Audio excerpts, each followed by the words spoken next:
சொல்லி வச்சு சேர்ந்தறிந்த செல்ல கேடியே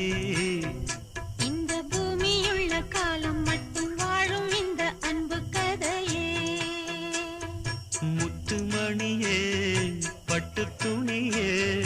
ரத்தினமும் முத்தினமும் சேர்ந்து வந்த சித்திரமே சாமி கிட்ட சொல்லி வச்சு சேர்ந்தறிந்த செல்ல கேடியே